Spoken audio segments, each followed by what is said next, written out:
Dear students, welcome back to Nurses Profile Channel. Tamil Nadu government நடத்தக்கூடிய paramedical counselling எப்படி நடக்கும், எங்க நடக்கும், எப்படி நம்ம அப்ளிகேஷன் போடணும், இந்த கவுன்சிலிங் ப்ராசஸ் எப்படி இருக்கும், கட் ஆஃப் என்ன, ரவுண்ட் என்ன அப்படிங்கிறது பத்தி தான் டீடைல்டா நம்ம இந்த வீடியோல பார்க்க போறோம்.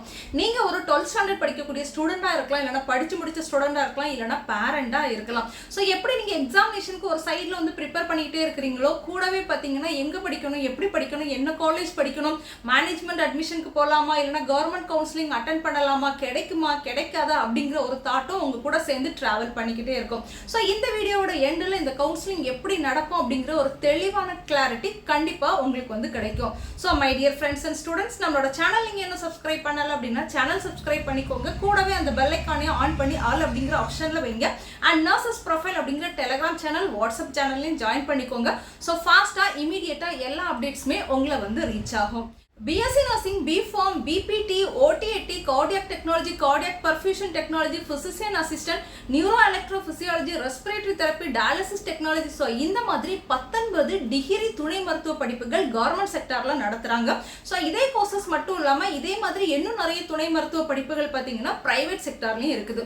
ஸோ தமிழ்நாடு கவர்மெண்ட்ல என்ன பண்றாங்க அப்படின்னு பார்த்தீங்கன்னா இந்த 19 துணை மருத்துவ படிப்புகளுக்கு கவர்மெண்ட் காலேஜில் அட்மிஷனும் கொடுத்து கூடவே தனியார் கல்லூரிகளில் ஒரு குறிப்பிட்ட அளவு சீட்டுக்கு கவர்மெண்ட் மூலமா என்ன செய்யறாங்க அப்படின்னா அட்மிஷன் கொடுக்குறாங்க.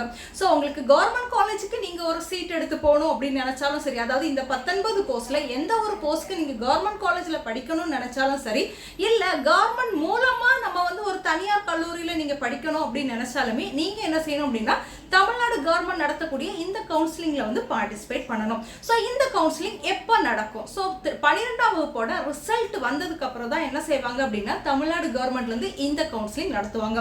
சோ ஃபர்ஸ்ட் உங்களுக்கு எக்ஸாம் முடியணும், எக்ஸாம் முடிச்சிட்டு உங்களுக்கு ரிசல்ட் வரணும். ரிசல்ட் வந்ததுக்கு அப்புறம் எப்படி இன்ஜினியரிங் கவுன்சிலிங் நடக்குது, MBBS கவுன்சிலிங் அனௌன்ஸ்மெண்ட் கொடுக்குறாங்களோ அதே மாதிரி பாராமெடிக்கல் உள்ள துணை மருத்துவ படிப்புகளுக்கு என்ன செய்வாங்க அப்படின்னா கவுன்சிலிங்க்கு கால் ஃபார் பண்ணுவாங்க. சோ பேப்பர்ல அனௌன்ஸ்மெண்ட் கொடுப்பாங்க, இல்ல அதுக்குன்னு ஒரு வெப்சைட் இருக்குது, அந்த வெப்சைட்ல இன்ஃபர்மேஷன் கொடுப்பாங்க. நம்மளோட சேனல்ல நம்ம என்ன செய்வோம் அப்படின்னா அந்த இன்ஃபர்மேஷனை உங்க கூட ஷேர் பண்ணி யாரெல்லாம் தமிழ்நாடு கவர்மெண்ட் நடத்தக்கூடிய துணை மருத்துவ படிப்புகளுக்கு அப்ளை பண்ணணும்னு நினைக்கிறீங்களோ அப்ளை பண்ணுங்க அப்படிங்கிற கைடன்ஸும் உங்களுக்கு என்ன செய்வோம் அப்படின்னா கொடுப்போம். ஸோ ஆன்லைன்ல நமக்கு வந்து அப்ளிகேஷன் வந்து சப்மிட் பண்ண சொல்லுவாங்க. நம்ம என்ன செய்யணும் அப்படின்னா ஆன்லைன்ல அப்ளிகேஷன் சப்மிட் பண்ணணும்.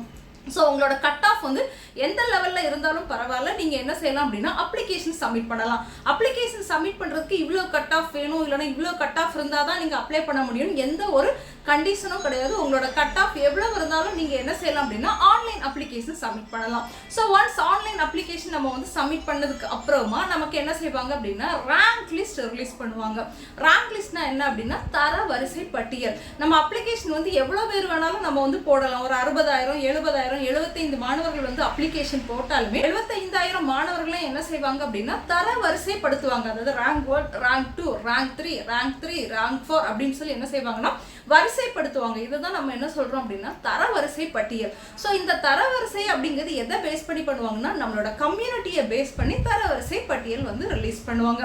பிசினா பிசியில் உள்ள மாணவர்கள்ல எவ்வளவு ரேங்க் 1, 2, 3, 4, 5, 6, 7, 8, 9. ஸோ இந்த மாதிரி பிசியை வந்து தனியாக டிவைட் பண்ணுவாங்க.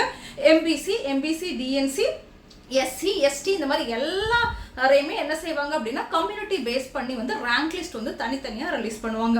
ஸோ ரேங்க் லிஸ்ட் ரிலீஸ் ஆனதுக்கப்புறம் உங்களோட ரேங்க் என்ன, உங்களோட கட் ஆஃப் என்ன அப்படிங்கிறது எல்லாமே உங்களுக்கு தெரியும். ஸோ இந்த ரேங்க் லிஸ்ட்டுக்கு அப்புறமா அடுத்த ப்ராசஸ் நமக்கு என்ன செய்வாங்க அப்படின்னா கவுன்சிலிங்கான ஷெடியூல் வந்து ரிலீஸ் பண்ணுவாங்க. அதாவது கவுன்சிலிங்கான அட்டவணை அப்படின்னு சொல்லுவோம். ஸோ என்னைக்கு கவுன்சிலிங் நடக்குது, எப்போ கவுன்சிலிங் நடக்குது அப்படிங்கிற அட்டவணையை வந்து ரிலீஸ் பண்ணுவாங்க. ஸோ இந்த கவுன்சிலிங் பார்த்தீங்கன்னா ஏறக்குறைய 4 ரவுண்டாக நடக்கும். First round, second round, third round, fourth round அப்படின்னு சொல்லி 4 ரவுண்டா என்ன செய்வாங்க அப்படின்னா நடத்துவாங்க. ஏன் இந்த மாதிரி 4 ரவுண்டா டிவைட் பண்ணி நடத்துறாங்க அப்படின்னு பாத்தீங்கன்னா நல்ல மார்க் எடுத்த பிள்ளைங்க கையில நல்ல கட் ஆஃப் இருக்கும். ஸோ நல்ல மார்க் எடுத்த பிள்ளைங்களுக்கு ஃபர்ஸ்ட் முன்னுரிமை கொடுப்பாங்க. ஃபர்ஸ்ட் ரவுண்ட்ல பாத்தீங்கன்னா கட் ஆஃப் அதிகமாக உள்ள மாணவர்களை கூப்பிட்டு வந்து என்ன செய்வாங்கன்னா கவுன்சிலிங் நடத்துவாங்க. ஸோ இந்த கவுன்சிலிங் நடத்துறதுக்கு முன்னாடி நமக்கு வந்து சீட் வேக்கன்சி ரிலீஸ் பண்ணுவாங்க. சீட் வேக்கன்சினா என்னன்னா எத்தனை கவர்மெண்ட் கல்லூரிகள் இருக்குது, ஒவ்வொரு கல்லூரிகள்லையும் எத்தனை விதமான கோர்சஸ் வந்து இருக்குது, அந்த கோர்சஸ்க்கெல்லாம் எவ்வளவு சீட் இருக்குது அப்படிங்கிறத என்ன செய்வாங்கன்னா ரொம்ப வெளிப்படையா நமக்கு வந்து ரிலீஸ் பண்ணுவாங்க. ஸோ எங்ககிட்ட இத்தனை காலேஜ் இருக்குது, இத்தனை கோர்ஸ் இருக்குது, இவ்வளவு சீட்டுக்கு நாங்கள் கவுன்சிலிங் நடத்துறோம் அப்படிங்கிறது கவர்மெண்ட் காலேஜுக்கும் தனியாக நடத்துவாங்க. அடுத்து தனியார் கல்லூரிகளுக்கும் நமக்கு என்ன செய்வாங்க அப்படின்னா நடத்துவாங்க. ஸோ ஃபர்ஸ்ட் முதல் அந்த கட் ஆஃப் எடுத்த ஃபர்ஸ்ட் குரூப், அதாவது ரவுண்ட் 1 கவுன்சிலிங் பார்த்தீங்கன்னா நல்ல கட் ஆஃப் எடுத்த மாணவர்களுக்கு வந்து நடத்துவாங்க. இது ஒரு 175வது கட் ஆஃப் வரைக்கும் நடத்துறதுக்கான வாய்ப்புகள் இருக்குது. ஸோ முதல்ல அரசாங்க கல்லூரிகளுக்கான கவுன்சிலிங் வந்து நடத்துவாங்க. ஸோ நமக்கு வந்து கிட்டத்தட்ட ஒரு 4500 சீட் வந்து இருக்குது அப்படின்னு வச்சுக்கோங்களேன். முதல்ல வந்து நமக்கு வந்து கொஞ்சம் மாணவர்களை கூப்பிடுவாங்க. ஸோ இவங்களை கூப்பிட்டு கவுன்சிலிங் நடத்தி அவங்க எடுத்து போக மீதமுள்ள சீட் நமக்கு எங்கே வரும் அப்படின்னு பார்த்தீங்கன்னா ரவுண்டு 2 கவுன்சிலிங்க்கு வரும். ஸோ அதுக்கு அடுத்து உள்ள கட் ஆஃப் உள்ள ஸ்டூடெண்ட்ஸை ரவுண்டு 2க்கு நடத்துவாங்க. இதே மாதிரி தான் ரவுண்டு 1, ரவுண்டு 2, ரவுண்டு 3, ரவுண்டு 4 என்ன செய்வாங்க அப்படின்னா ஏறக்குறைய ஒரு 4 ரவுண்டாக வந்து கவுன்சிலிங் வந்து நடத்துவாங்க. ஸோ இந்த கவுன்சிலிங்க்கு நம்ம சென்னை போகணுமா, கண்டிப்பா சென்னை போய் தான் கவுன்சிலிங் அட்டென்ட் பண்ணணுமா அப்படின்னு கேட்டிங்கன்னா அப்படி கிடையாது. ஆன்லைன்லேயே கவுன்சிலிங் வந்து நடத்திடுவாங்க.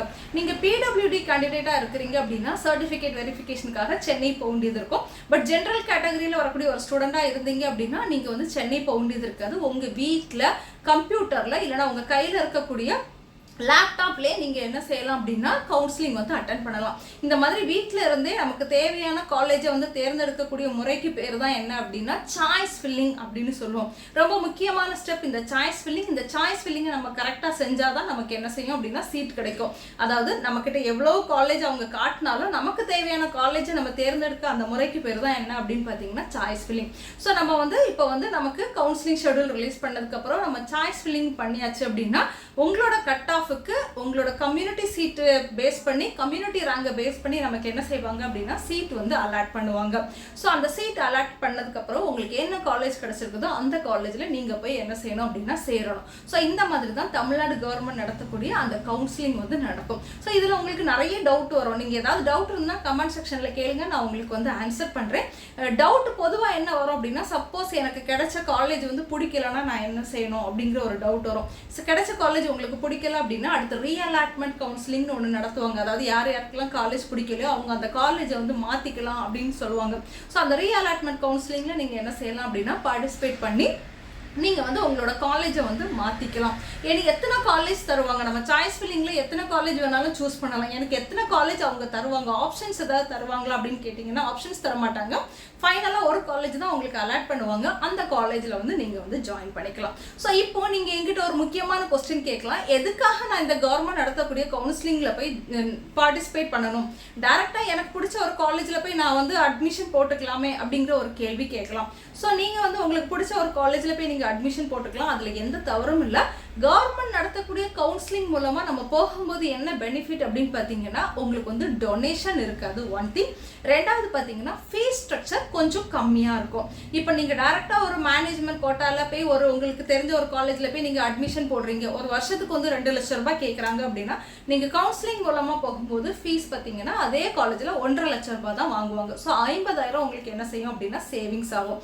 இதனால் இதே மாணவர்கள் என்ன பண்ணுவாங்கன்னா தமிழ்நாடு கவர்மெண்ட் நடத்தக்கூடிய இந்த கவுன்சிலிங்காக என்ன செய்வாங்கன்னா வெயிட் பண்ணுவாங்க. ஏனி கவர்மெண்ட் காலேஜ்னு ஒரு கோட்டா இருக்கு இல்லையா, கவர்மெண்ட் காலேஜ், இந்த கவர்மெண்ட் காலேஜில் ஃபீஸ் எல்லாம் எவ்வளோன்னு கேட்டிங்கன்னா வெறும் 3500 ரூபாய் 4000 ரூபாய் இந்த ரேஞ்சில் தான் வரும். ஒரு பிஎஸ்சி நர்சிங் நீங்கள் கவர்மெண்ட் காலேஜில் படிக்கணும் அப்படின்னா ஃபீஸ் வந்து 3500 ரூபாய் தான். இதே பிஎஸ்சி நர்சிங்கை நீங்கள் ஒரு ப்ரைவேட் காலேஜில் படிக்கணும்னா 1.5 லட்சத்துலேருந்து 4 லட்சம் வரைக்கும் வாங்கக்கூடிய காலேஜ் இருக்குது. இப்போ சொல்லுங்கள், அதனால தான் இந்த ஸ்டூடெண்ட்ஸ் என்ன பண்ணுறாங்க அப்படின்னா தமிழ்நாடு கவர்மெண்டோட கவுன்சிலிங்காக வெயிட் பண்ணுறாங்க. ஆனால் தமிழ்நாடு கவர்மெண்ட் காலேஜஸை பொறுத்தவரையில் காலேஜஸ் நமக்கு நிறைய இருந்தாலும் சீட்ஸ் பார்த்தீங்கன்னா நமக்கு வந்து கம்மியாக தான் இருக்கும். ஸோ இந்த தமிழ்நாடு கவர்மெண்ட் நடத்தக்கூடிய கவுன்சிலிங்கில் பார்ட்டிசிபேட் பண்ணி நீங்கள் ஒரு கவர்மெண்ட் காலேஜுக்கு போகணும் அப்படின்னா உங்களுக்கு வந்து நல்ல கட் ஆஃப் வேணும். 175க்கு மேலே உங்களுக்கு கட் ஆஃப் வேணும். அதனால தான் 12th படிக்கக்கூடிய ஸ்டூடெண்ட்ஸ் நீங்கள் உங்களோட எக்ஸாம்ஸை நல்லா எழுதுங்க, நல்ல கட் ஆஃப் வந்து ஸ்கோர் பண்ணுங்க. நல்ல மார்க் ஸ்கோர் பண்ணிங்கன்னா உங்களுக்கு நல்ல கட் ஆஃப் வரும். நல்ல கட் ஆஃப் வந்துச்சுன்னா நம்ம கவர்மெண்ட் காலேஜுக்கு ஈஸியாக போயிடலாம். ஃபீஸ் பார்த்தீங்கன்னா ரொம்ப ரொம்ப கம்மியாக இருக்கும். உங்களோட பேரண்ட்ஸ்க்கு வந்து பேர்டன் இருக்காது. ஈஸியாக நீங்கள் என்ன செஞ்சிடலாம் அப்படின்னா படித்து முடிச்சு வெளியே வந்துடலாம். ஸோ உங்களோட கட் ஆஃப் வந்து ரொம்ப எனக்கு ஹை கட் ஆஃப் இல்லை, ஒரு ஆவரேஜான கட் ஆஃப் தான் எனக்கு எடுக்க முடியும், அவ்வளோதான் மார்க் ஸ்கோர் பண்ண முடியும் அப்படின்னாலுமே தமிழ்நாடு கவர்மெண்ட் நடத்தக்கூடிய இந்த கவுன்சிலிங்கில் நீங்கள் பார்ட்டிசிபேட் பண்ணுங்கள். பார்ட்டிசிபேட் பண்ணும்போது டொனேஷன் இல்லாமலும் ஒரு மீடியமான ஃபீஸில் என்ன செய்யலாம் அப்படின்னா ப்ரைவேட் காலேஜுக்கு உங்களால் வந்து மூவ் பண்ண முடியும். ஸோ கவர்மெண்ட் காலேஜுக்கு நீங்கள் அட்மிஷன் போட்டு போகணும் அப்படின்னாலும் ஒரே வழி வந்து இந்த தமிழ்நாடு கவர்மெண்ட் நடத்தக்கூடிய கவுன்சிலிங் தான். அதே மாதிரி ப்ரைவேட் காலேஜில் இருக்கக்கூடிய கவர்மெண்ட் கோட்டா சீட்டுக்கு நீங்கள் போகணும் அப்படின்னாலுமே இந்த கவுன்சிலிங் மூலமாக தான் போக முடியும். திருப்பியும் சொல்கிறேன், தமிழ்நாடுல உள்ள அரசு மருத்துவ கல்லூரிகளில் ஒரு துணை மருத்துவ படிப்பு படிக்கணும் அப்படின்னா நீங்கள் கண்டிப்பாக இந்த கவர்மெண்ட் கவுன்சிலிங் மூலமாக தான் போக முடியும். அதே மாதிரி தமிழ்நாட்டில் உள்ள ஒரு பிரைவேட் காலேஜில் கவர்மெண்ட் குவாட்டாவில் இருக்கக்கூடிய அந்த சீட்டுக்கு போகணும் அப்படின்னாலும் நீங்கள் இந்த கவுன்சிலிங் மூலமாக தான் போக முடியும். ஸோ இந்த கவுன்சிலிங்க்கு கால் ஃபார் பண்ணும்போது நம்மளோட சேனலில் நம்ம என்ன செய்வோம் அப்படின்னா எல்லாமே அப்டேட் பண்ணி உங்களுக்கு வந்து கைட் பண்ணுவோம். கிட்டத்தட்ட ஒரு 5 இயர்ஸாக நம்ம வந்து இந்த பேராமெடிக்கல் ஸ்டூடெண்ட்ஸ்க்கு வந்து அப்ளிகேஷன் சப்மிட் பண்ணுறதுக்கும் இந்த கவுன்சிலிங் வந்து அட்டன் பண்ணுறதுக்கும் ஈச் அண்ட் எவ்ரி ரவுண்டில் வந்து எந்த மாதிரி நம்ம சாய்ஸ் ஃபில் பண்ணணும் அப்படிங்கிறதும் நம்மளோட சேனலில் வந்து என்ன செஞ்சுட்டு இருக்கோம் அப்படின்னா கைட் பண்ணிக்கிட்டு இருக்கோம். ஸோ மை டியர் ஸ்டூடெண்ட்ஸ், நம்மளோட சேனலை சப்ஸ்கிரைப் பண்ணிக்கோங்க. இந்த வீடியோ உங்களுக்கு பிடிச்சிருந்ததுன்னா அந்த லைக் பட்டனை லைக் பண்ணி விடுங்க. தேங்க்யூ.